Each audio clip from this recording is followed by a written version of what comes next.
Hi, I'm Henk of TroubleMaker, and today I want to share with you a short story about why I'm doing what I'm doing here at TroubleMaker in Huaqiangbei, Shenzhen.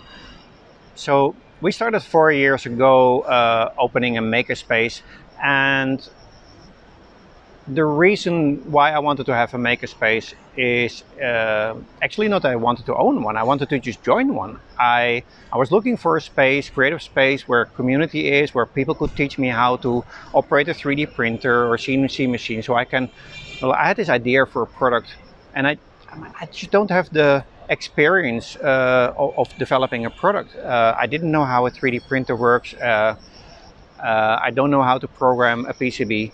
So I needed a community of people who are knowledgeable to help me with that. And I mean, I want to actually take it a little bit further back. Like back in the 80s or 90s or something, I was walking through a street in Amsterdam. It was like the main computer street where all the big computer shops were. And I saw a laptop which you can fold open, rotate the screen, close the screen again. And basically you were holding a huge touchscreen in your hand, which you could operate without a keyboard. And right then and there, I envisioned the iPad, because I thought, if you can actually operate the whole thing with a touchscreen, then why would you actually still need the keyboard? Then you can actually delete that. Now, at that time, not much changed actually since then. I didn't have money, I didn't have the knowledge, I didn't have the tools, I didn't have the community who could help me. So that iPad never happened. Eventually people made touchpad devices, and Apple made the iPad, and it came to life. And I mean, I'm very happy for that. This is just one of the stories, like the ideas what I had through the years. I might have had like 5-10 ideas, which none of them came to reality, simply because the same story. I mean, I didn't make that connection with the right community. Now we're back. In 2016 we started TroubleMaker because like I was looking around for visiting makerspaces, visited around 25, and something really weird, like 20 out of them didn't have a laboratory, didn't have a workshop, didn't have tools. So I mean, they didn't have a makerspace. They were just a co-work space calling themselves makerspace. So the couple of the ones that actually had a workshop, usually the lights were off, the machines were broken, and the management didn't know that the machines were broken. So it was not really the place what I was looking for. No engineers, no community. So in the end, we decided to give it a try. Said, okay, we find a nice place where we can locate our makerspace, and we give it 6 months.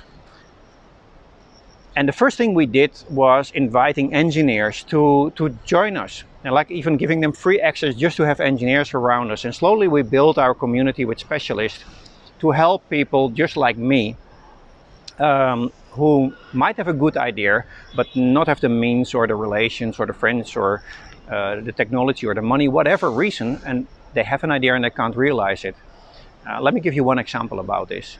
So quite soon after we started in 2016, there was this guy who was like couch surfing, was sleeping at the couch of a friend because he didn't have money to pay rent. And I met him during an event. He was driving a self-balancing wheel. He was doing stunts on the furniture in a co-work space. And he said all the existing self-balancing wheels are dangerous. And he knew exactly why, and he knew exactly what he wanted to change to make it more safe.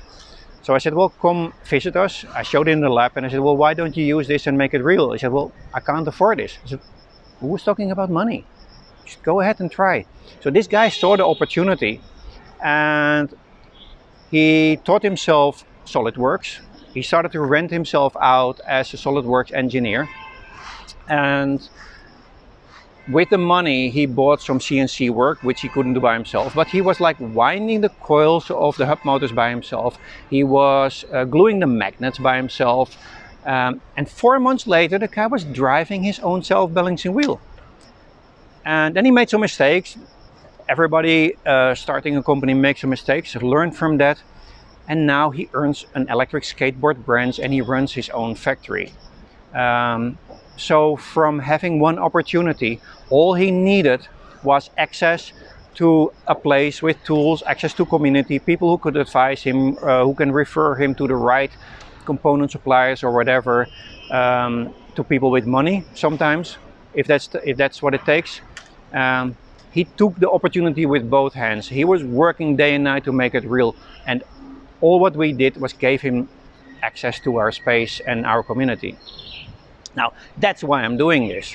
For these kind of people, the underdogs who have physically no opportunity to reach anything if they don't meet this situation. Like, I was in that situation, and I don't want anybody else to be in the same situation like I was. So if you have anything, hardware project in mind, what you want to make real for a long time, all you have to do is reach out to me. I mean, under this video will be a link. Click on it, reach out to me. Everything you need is here. All you have to do is show up and put in the work, and we can get it done together. Come on.